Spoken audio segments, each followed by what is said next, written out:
ಮೊನ್ನೆ ನಮ್ಮ ಭಾರತೀಯ ಜನತಾ ಪಕ್ಷದ ಕೇಂದ್ರೀಯ ಶಿಸ್ತು ಸಮಿತಿ ನಗರ ಶಾಸಕರಾದಂತಹ ಸನ್ಮಾನ್ಯ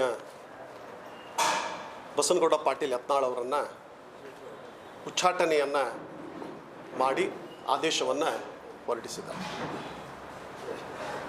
ಈ ಒಂದು ಉಚ್ಚಾಟನೆ ಆದೇಶ ಹೊರಬಿದ್ದ ನಂತರದೊಳಗೆ ಕೆಲವೊಂದು ಘಟನೆಗಳು, ವಿರೋಧಗಳು ಮತ್ತು ಪರವಾಗಿಯೂ ಕೂಡ ಧ್ವನಿಗಳು ಎತ್ತಿತು. ಆದರೆ ನಾನು ಈ ಸಂದರ್ಭದಲ್ಲಿ ಹೇಳೋದಿಷ್ಟೇ, ಇವತ್ತು ಬಸನಗೌಡ ಪಾಟೀಲ್ ಯತ್ನಾಳ್ ಅವರನ್ನು ಉಚ್ಚಾಟನೆ ಮಾಡಿದ್ದು, ಭಾರತೀಯ ಜನತಾ ಪಕ್ಷದ ವತಿಯಿಂದ ಉಚ್ಚಾಟನೆ ಮಾಡಿದ್ದು ಒಂದು ದುರದೃಷ್ಟಕರವಾದಂಥದ್ದು ಅಂತಲೇ ಹೇಳಲಿಕ್ಕೆ ಬಯಸ್ತೇನೆ. ಇದು ಆಗಬಾರ್ದಾಗಿತ್ತು ಅಂತಕ್ಕಂತಹ ಒಂದು ಭಾವನೆ ಕೂಡ ನಮ್ಮ ಕಾರ್ಯಕರ್ತರೊಳಗೆ ಇದೆ. ಆದರೆ ಎಲ್ಲದಕ್ಕೂ ಒಂದು ಮಿತಿ, ಲಿಮಿಟ್ ಅನ್ನೋದಿರ್ತದೆ. ಆ ಒಂದು ಮಿತಿಯನ್ನು ನಾವು ದಾಟಿದಾಗ ಪಕ್ಷ ಅನಿವಾರ್ಯವಾಗಿ ಇಂತಹ ಕ್ರಮವನ್ನು ಕೈಗೊಳ್ಳಬೇಕಾಯಿತು.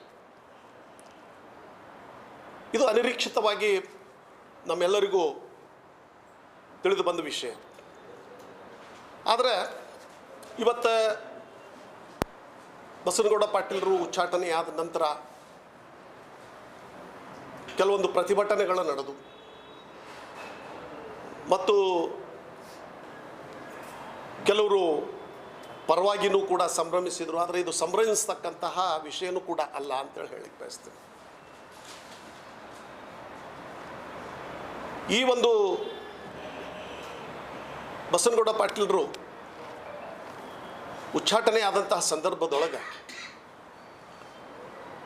ಆ ಒಂದು ಹಿಂದೂ ಕಾರ್ಯಕರ್ತರು, ಭಾರತೀಯ ಜನತಾ ಪಕ್ಷದ ಕಾರ್ಯಕರ್ತರು ಅಂತೇಳಿ ಹೇಳಿಕೊಂಡು ಏನು ಒಂದು ಬಿಹೇವಿಯರ್ ಏನಿದೆ, ಪ್ರತಿಭಟನೆ ಏನಿದೆ, ಇದನ್ನು ನಾವು ಆತ್ಮಾವಲೋಕನ ಮಾಡ್ಕೊಳ್ಬೇಕಾಗ್ತದೆ.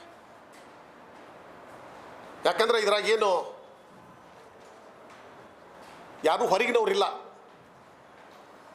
ಮತ್ತು ಇದರೊಳಗೆ ಇನ್ನೊಂದು ಏನಾಗಿದೆ ಅಂತಂದರೆ, ನಮ್ಮ ಈ ಒಂದು ಮೀಡಿಯಾದೊಳಗೂ ಕೂಡ ಪಂಚಮಸಾಲಿ ಸಮಾಜ ಅಂಥೇಳಿ ಭಾಳಷ್ಟು ಹೈಲೈಟ್ ಆಗ್ತಾ ಇದೆ. ಪಂಚಮಸಾಲಿ ಸಮಾಜ ಇದನ್ನು ವಿರೋಧ ಮಾಡ್ತದೆ, ಪ್ರತಿಭಟನೆ, ಪಂಚಮಸಾಲಿ ಹೆಸರಿನ ಮೇಲೆ ಪ್ರತಿಭಟನೆಯನ್ನು ಮಾಡ್ತಕ್ಕಂಥದ್ದು. ಮತ್ತು ಅದೇ ರೀತಿ ನಿನ್ನೆನೂ ಕೂಡ ನಡೆದಂತಹ ಒಂದು ಪ್ರತಿಭಟನೆ, ಇಲ್ಲಿನೂ ಕೂಡ ಗಾಂಧಿ ಚೌಕದೊಳಗೆ ನಡೆದಂತಹ ಪ್ರತಿಭಟನೆ ಇದು ಪಂಚಮಸಾಲಿ ಪ್ರತಿಭಟನೆ. ಸೊ ಹೀಗಾಗಿ ಇದು ಅಂದರೆ ಮಾಧ್ಯಮದೊಳಗೂ ಕೂಡ ಏನಾಗ್ತಾ ಇದೆ ಅಂತಂದರೆ, ಪಂಚಮಸಾಲಿ ಅಂತಕ್ಕಂಥದ್ದು ಹೈಲೈಟ್ ಆಗ್ತಕ್ಕಂಥದ್ದು ಒಂದು ರೀತಿ ಸಮಾಜವನ್ನು ಇಕ್ಕಟ್ಟಕ್ಕೆ ಸಿಲುಕಿಸಿದಂತಾಗ್ತಾ ಇದೆ.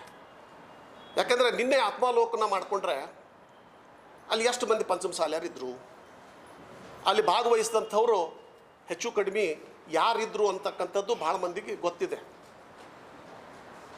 ಈ ಒಂದು ಏನೋ ಸಿದ್ಧಸಿರಿ ಅಥವಾ ಅವರ ಎಂಪ್ಲಾಯೀಸು ಹೆಚ್ಚು ಕಡಿಮೆ ಅದರೊಳಗೆ ಭಾಗವಹಿಸಿದ್ದಾರೆ. ಹೀಗಾಗಿ ಇಲ್ಲೇನಿದೆ ಅಂತಂದರೆ, ಈ ರೀತಿಯಾದಂಥ ಪ್ರತಿಭಟನೆಯನ್ನು ಮಾಡುವುದಕ್ಕಿಂತಲೂ ನನಗನ್ನಿಸ್ತದೆ ಸ್ವಲ್ಪ ಹಿರಿಯರ ಜೊತೆ ಸೇರಿಕೊಂಡು ಒಂದು ಆತ್ಮಾವಲೋಕನ ಸಭೆಯನ್ನು ಮಾಡಿಕೊಂಡು ಸರಿಯಾದ ಮಾರ್ಗದೊಳಗೆ ಹೋದರೆ ಅವರಿಗೆ ಒಂದಿಷ್ಟು ಭವಿಷ್ಯ ಅದ ಅಂಥೇಳಿ ಹೇಳಲಿಕ್ಕೆ ಬಯಸ್ತಾ ಇದ್ದೀನಿ.